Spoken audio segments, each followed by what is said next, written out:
নমস্কার, কলকাতা টিভিতে আপনাদের স্বাগত।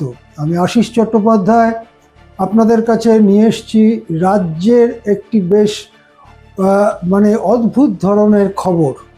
মমতা বন্দ্যোপাধ্যায়ের একান্ত ঘনিষ্ঠ যারা ছিলেন তারা প্রায় সকলেই মমতা বন্দ্যোপাধ্যায়ের হাত ছেড়ে হয় ঋতব্রত বন্দ্যোপাধ্যায়দের তৃণমূলে অথবা লোকসভার ক্ষেত্রে একটি নতুন অজানা পার্টি এনসিপিআইতে চলে গিয়েছেন। এমনকি যারা বিধায়ক নির্বাচিত হতে পারেননি সেই রকম মমতার একেবারে ঘনিষ্ঠ একেবারে অন্দরমহলের মানুষ, যেমন চন্দ্রিমা ভট্টাচার্য, দলে ব্যাপক ভাঙনের পরে যাকে দলের রাজ্য সভানেত্রী করা হয়েছিল, সেই চন্দ্রিমা ভট্টাচার্য শেষ পর্যন্ত ঋতব্রত তৃণমূলের হাত ধরেছেন। বাকি ছিলেন একজন, তিনি হচ্ছেন শশী পাজা।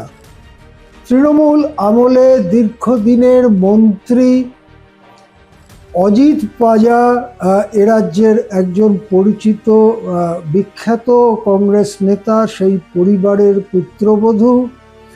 শশী পাজা দায়িত্ব নিয়ে বিভিন্ন দপ্তর সামলেছেন এবং শশী পাজার সঙ্গে মমতা বন্দ্যোপাধ্যায়ের ঘনিষ্ঠতা কারো অজানা ছিল না। সেই শশী পাজাও কি এবার মমতা বন্দ্যোপাধ্যায়ের কালীঘাট তৃণমূল ছেড়ে অন্যদিকে পা বাড়ালেন? জল্পনাটা উঠছে তার কারণ হঠাৎই দেখা গেল শশী পাজা শনিবারের বারবেলায় কাকলি ঘোষ দস্তিদারদের পারিবারিক ব্যবসা, ডাক্তারি মেডিকেল পরিষেবার ব্যবসা, সেই ক্লিনিকে গিয়ে হাজির হলেন। ক্লিনিকটা কোথায়? মমতা বন্দ্যোপাধ্যায়ের বাড়ি থেকে হেঁটে 7-8 মিনিটের পথ, হেঁটে গেলে বড়জোর 10 মিনিট। সেইখানে কাকলি ঘোষ দস্তিদারদের পারিবারিক যে ব্যবসার ক্লিনিক, সেখানে যখন শশী গেলেন তখন সেখানে কে আছেন? খোদ কাকলি ঘোষ দস্তিদার। কাকলি এবং শশীর মধ্যে কি কথা হলো সেটা অবশ্য জানা যায়নি। জানা যায়নি এটাও যে শশী কোন দিকে যাবেন যদি যান। শশীকে জিজ্ঞাসা করা হলে তিনি মুচকি হেসে বলেছেন, এই এমনি কাকলির ক্লিনিকে এলাম। ভালো কথা, কাকলির ক্লিনিকে গেলেন, কেন গেলেন? তার কারণ এই শশী পাজা, ডাক্তার শশী পাজা, তিনি ডাক্তার হলেও এখন আর প্র্যাকটিস করেন না, পূর্ণ সময়ের জন্য রাজনীতিই করতেন। আবার অন্যদিকে যিনি ডাক্তার কাকলি ঘোষ দস্তিদার, তিনি ডাক্তার হলেও তিনিও বহুকাল ডাক্তারি করেন না, তিনি পূর্ণ সময়ের জন্য রাজনীতিই করেন। সুতরাং কোনো মেডিকেল কারণে ওই ফার্টিলিটি ক্লিনিকে শশী পাজার যাওয়ার প্রশ্ন উঠছে না। তাহলে কেন গেলেন? এর পেছনের গল্পটা খানিকটা এরকম। শ্যামপুকুরে শশী পাজা এবারে হেরে গিয়েছেন। কার কাছে? বিজেপির পূর্ণিমা চক্রবর্তীর কাছে। অর্থাৎ পূর্ণিমায় ঢাকা পড়েছেন শশী। কত ভোটে হেরেছেন?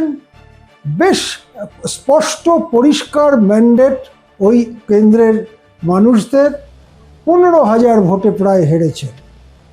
পূর্ণিমা বিজেপির পেয়েছেন প্রায় 60,000 ভোট, আর শশী তৃণমূলের তিনি পেয়েছেন প্রায় 45,000 ভোট। ভোটের ঠিক পরে শ্যামপুকুরে যে সংগঠন ছিল শশীর, তা ভেঙে ছত্রখান হয়ে গেছে। একটা বড় অংশ বিজেপির দিকে যাওয়ার চেষ্টা করছে, একটা বড় অংশ চুপচাপ ঘরে বসে গেছে। কোনো স্থানীয় নেতা নাকি এলাকায় থাকছে না, কেউ কেউ আবার অন্য কোথাও ব্যবসা বাণিজ্য করা যায় কিনা তার চেষ্টা করছে। সব মিলিয়ে শশী পাজার ডাকে 10টা মানুষও আসবে কিনা স্বয়ংপুকুরে এখন এটা নিয়ে যথেষ্ট সন্দেহ তৈরি হয়েছে। তাহলে শশী পাজার রাজনৈতিক ভবিষ্যৎ কি? একটা হতে পারতো তিনি রাজনীতি ছেড়ে দিয়ে আবার একটু পড়াশুনো করে ডাক্তারি শুরু করতেন, আস্তে আস্তে প্র্যাকটিস করতে করতে মনে পড়তো। কিন্তু না, তিনি রাজনীতি সম্ভবত করতে চান। এখন প্রশ্ন হচ্ছে, তাহলে কাকলির কাছে কেন ঋতব্রতর কাছে নয় কেন? ঋতব্রত তারা তো এই রাজ্যে তৃণমূল হিসেবে নিজেদের দাবি করছে। কাকলিরা তো কয়েকজন সাংসদ, তারা এনসিপিআই বলে একটা অচেনা দলে গেছে। তাহলে শশী পাজা ঋতব্রতদের সঙ্গে কি যোগাযোগ করেছেন, নাকি প্রথমে কাকলির কাছেই গিয়েছেন? তিনি কি কাকলির কাছ থেকে কোনো সুপারিশ আনতে গিয়েছিলেন ঋতব্রতদের জন্য, যেহেতু কাকলির সঙ্গে তার সম্পর্ক অনেক ভালো? কি ঠিক কারণ, সেটা নিয়ে কিছুটা জল্পনার অবকাশ আছে। কিন্তু এই কাকলি শশী সাক্ষাৎকে অরাজনৈতিক বলে যদি চালাবার চেষ্টা করা হয়, সেটা যে মোটেই গ্রহণযোগ্য নয় সেটা স্পষ্ট।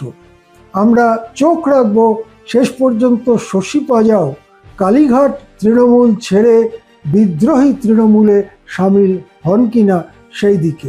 নমস্কার, এখন এ পর্যন্তই। দেখতে থাকুন কলকাতা টিভি।